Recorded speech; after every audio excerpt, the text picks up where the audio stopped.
Good morning. Good morning. Welcome or welcome back to Bookeemonsters. My name is PK, and it is Thursday, March the 7th. Hope you're having a good day. Hope you had a good evening last night. Are you reading good books? Well, we're going to be looking at some more books today. These are the new releases that are being set into the wild in the genre of fantasy and science fiction. Mary says, "Good morning, and everyone. Happy Thursday. Another week almost gone. Incredible how fast the time is flying. I have to volunteer at the library again today and then finish up taxes, then hope to have some fun like reading and meeting." That sounds like a good plan. Let's see, quick announcements. We do have sprints tonight at 6:05 Mountain Time, 8:05 Eastern. Probably start a little earlier than that. With the weather being as it is, I will probably be getting home sooner if traffic goes in my favor. And I always try to jump on when that happens. So sprints tonight, 6:05 Mountain Time, 8:05 Eastern. And then our next sprints are on Saturday afternoon at 1 p.m. Mountain Time, 3 p.m. Eastern. All right, let me get rid of this banner. We will jump in. I think we'll work our way out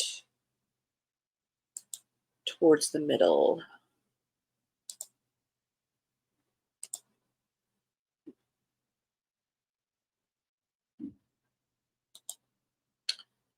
The Prisoner's Throne, a novel of Elfheim by Holly Black, second in the Stolen Heir. This is a big series for this world. An imprisoned prince, a vengeful queen, and a battle that will determine the future of Elfheim. Prince Oak is paying for his betrayal. Imprisoned in the icy north and bound to the will of a monstrous new queen, he must rely on charm and calculation to survive. With High King Cardan and High Queen Jude willing to use any means necessary to retrieve their stolen heir, Oak will have to decide whether to attempt regaining the trust of the girl he always loved, or to remain loyal to Elfheim and hand over the means to end her reign, even if it means ending Ren too. With a new war looming on the horizon and treachery lurking in every corner, neither Oak's guile nor his wit will be enough to keep everyone he loves alive. It's just a question of whom he will doom. And for a fantasy book, it's only 368 pages. I have not read any of those books.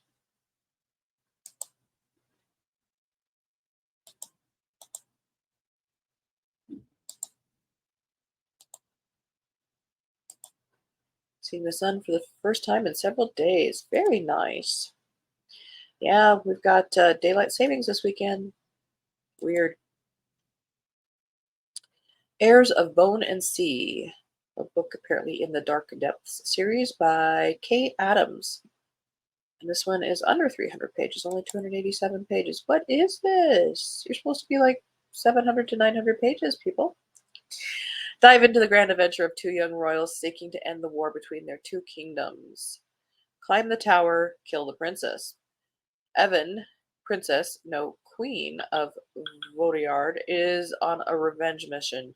After witnessing her parents' brutal murder by the king of Marama and the horror of his undead army, she vowed to kill his daughter.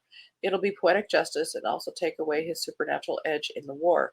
When she realizes the princess might be an ignorant pawn, she changes course and hides her royal identity. After all, she can't trust an enemy, no matter how beautiful she is. Stay alive, break the curse. Princess Calais of Marama is moon-blessed, allowing her to resurrect her kingdom's loyal subjects. But when she's attacked in her safe lighthouse by a fiery pirate, her worldview is shattered once she learns that what her power is really being used for. Determined to prove her innocence and willingness to stop her father, she has no choice but to trust her would-be killer to safely deliver her to the Vodordian princess. But who can she trust it seems Captain Evan is not the only one who wants her dead?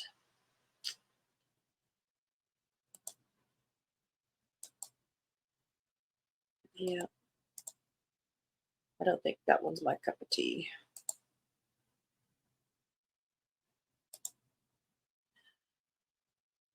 Ben H. Winters. Love this author. If you've not read the Last Policeman trilogy, I highly recommend that one.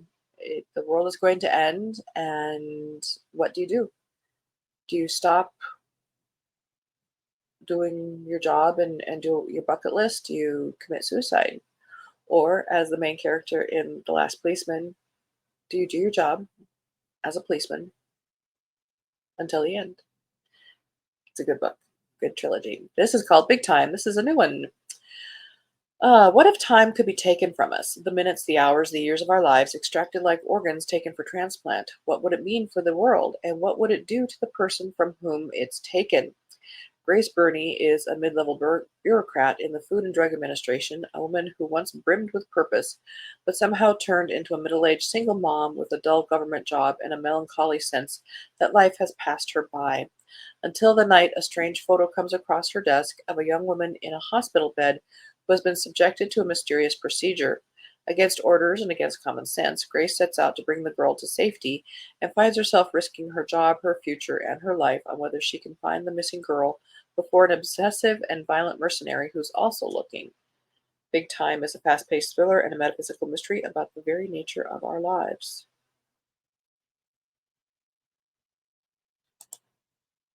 That might go on my TBR, not right away, but it might go on my TBR. What Monstrous Gods by Rosamund Hodge. A rich and romantic new standalone fantasy loosely inspired by the classic Sleeping Beauty fairy tale. Perfect for the fans of blah blah blah.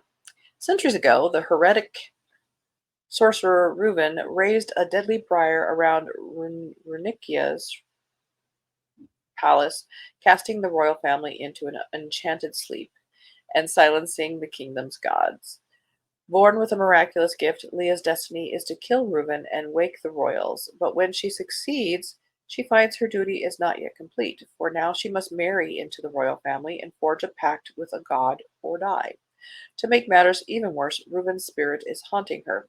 As discord grows between the old and new guards, the queen sends Leah and Prince Aran, her betrothed, on a pilgrimage to awaken the gods. But the old gods are more dangerous than Leah ever knew, and Reuben may offer her only hope of survival. As the two work together, Leah learns that they're more alike than she expected, and with tensions rising, Leah must choose between what she was raised to believe and what she knows is right, and between the prince she is bound to fight to her duty and the boy she killed. Once again, I will step on that soapbox and say I wish fantasy would be like it used to be. Focusing on the quest, not our internal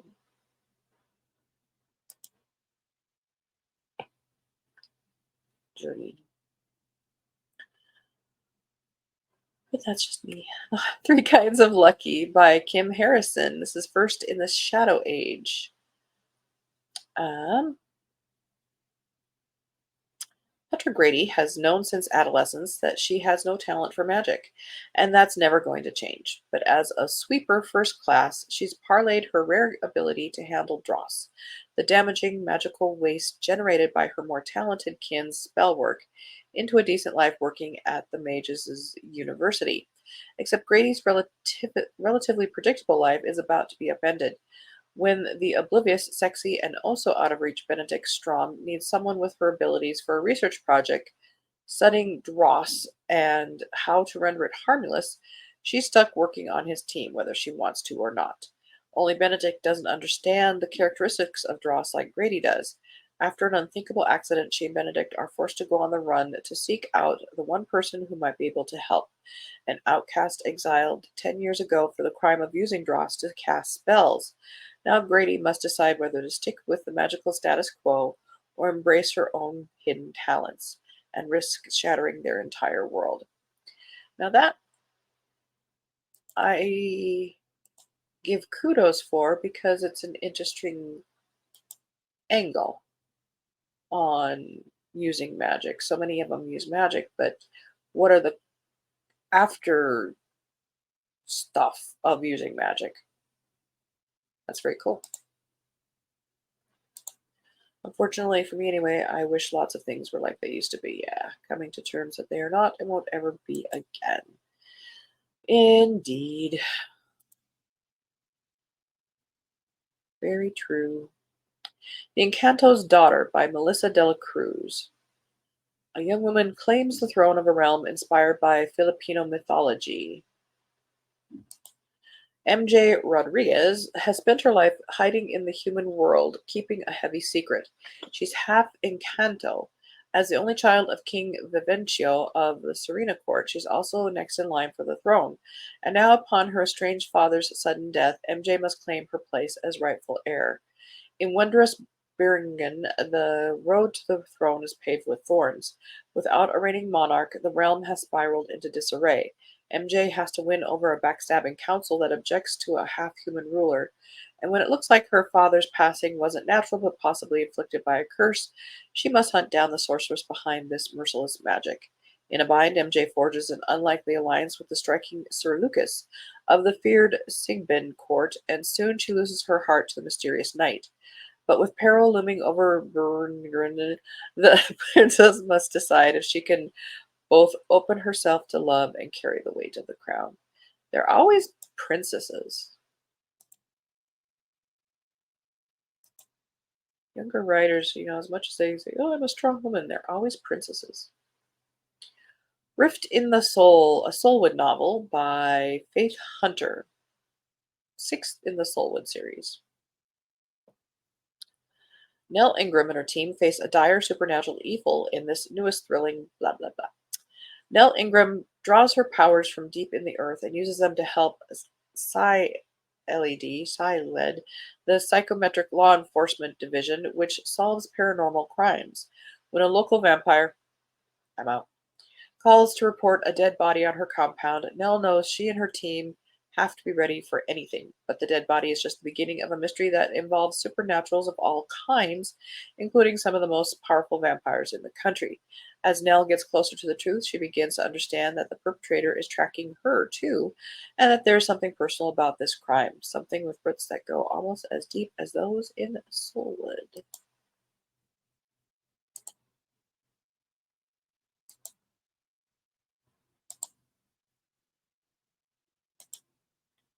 House of Open Wounds, The Tyrant Philosophers by Adrian Tchaikovsky, very big name in sci-fi. 2nd in that series. City by city, kingdom by kingdom, the Pelicine have sworn to bring perfection and correctness to an imperfect world. Doesn't that sound like today's? As their legions scour the world of superstition with the bright flame of reason, so they deliver a mountain of ragged hold and scorched flesh to the field hospital tents just behind the front line, which is where Yasnik, one-time priest, healer, and rebel, finds himself. Reprieved from the gallows and sent to war clutching a box of orphan gods, I've got the box of gods. He has been sequestered to a particularity unorthodox medical student. Led by the Butcher, an ogre of a man who's a dab hand with a bone saw and an alchemical tincture, the unit's motley crew of conscripts, healers, and orderlies are no strangers to the horrors of war. Theirs is an unspeakable trade. Elbow deep in gore, they have a first-hand view of the suffering caused by flesh-rending monsters, arcane magical weaponry, and embittered enemy soldiers. Entrusted for now with saving lives deemed otherwise unsavable, the field hospital's crew face a precarious existence. Their work with unapproved magic, necromancy, demonology, and Yansik's thoroughly illicit gods could lead to the unit being disbanded, arrested, or worse. Beset by enemies within and without, the last thing anyone needs is a miracle. Dot, dot, dot, dot, dot, dot, dot.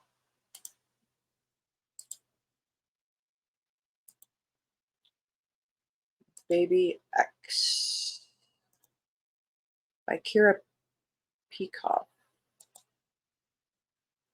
When any biological matter can be used to create life, stolen celebrity DNA, we had started to look at this, and we're saving it for today. It sells to the highest bidder or the craziest stalker in this propulsive thriller.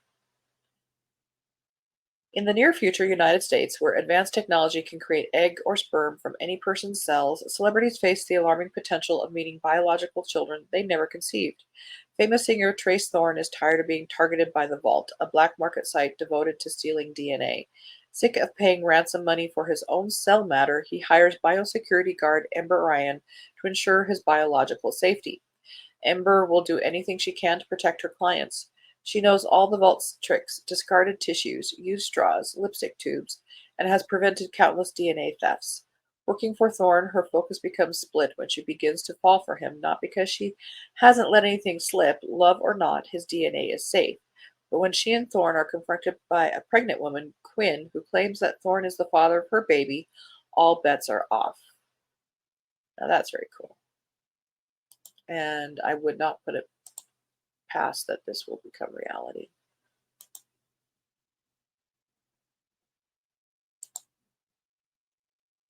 And then there would be a twist on it of celebrities who are desperate to remain celebrities, therefore creating their DNA to be high in demand, but as they fall from the highest pedestal, their DNA isn't as wanted, so then they would create a situation where it looks like it is wanted to reaffirm that they are still very popular. I mean, what a twisted world.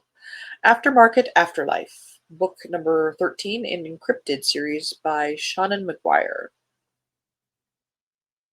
Mark Mary Dunleavy didn't intend to become a professional babysitter. Of course, she didn't intend to die either or to become a crossroads ghost.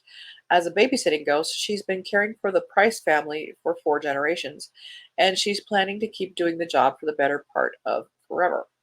With her first charge finally back from her decades-long cross-dimensional field trip with a long-lost husband and adopted daughter in tow, it's time for Mary to oversee the world's most chaotic family reunion, and that's before the Covenant of St. George launches a full-scale strike against the cryptids of Manhattan, followed quickly by an attack on the Campbell family carnival.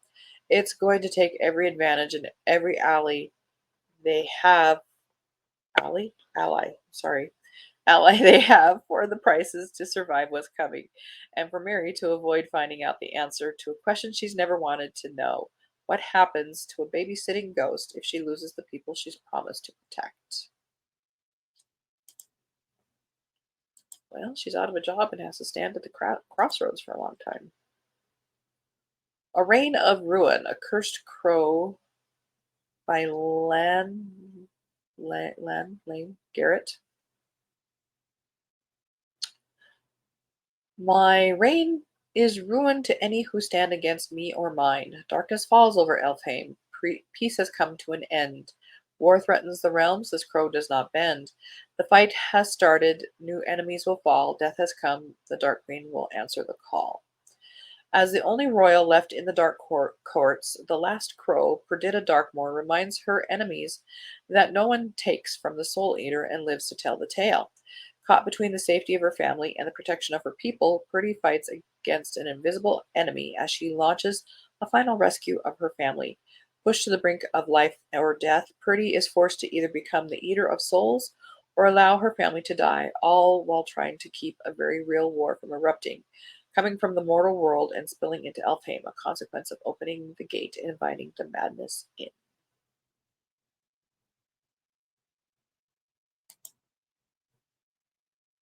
And that's all we had for. Yeah, I was looking. It was sometimes fantasy and science fiction is a tough one to find. Mary said, "Baby X, a little too close to what's actually happening." Yeah, that makes it good speculative fiction. But then you think, do people get ideas from this? Christina, good morning. Hug the like. Thank you. Good to see you. Hi, Mary. Good to see you. That was quick this morning. Yeah. Well, I looked through a whole bunch of them and they had not correct dates. These are the best I could find with the right dates. So we will leave a couple of minutes early, perhaps. So We do have sprints tonight, 6:05 Mountain Time, 8:05 Eastern.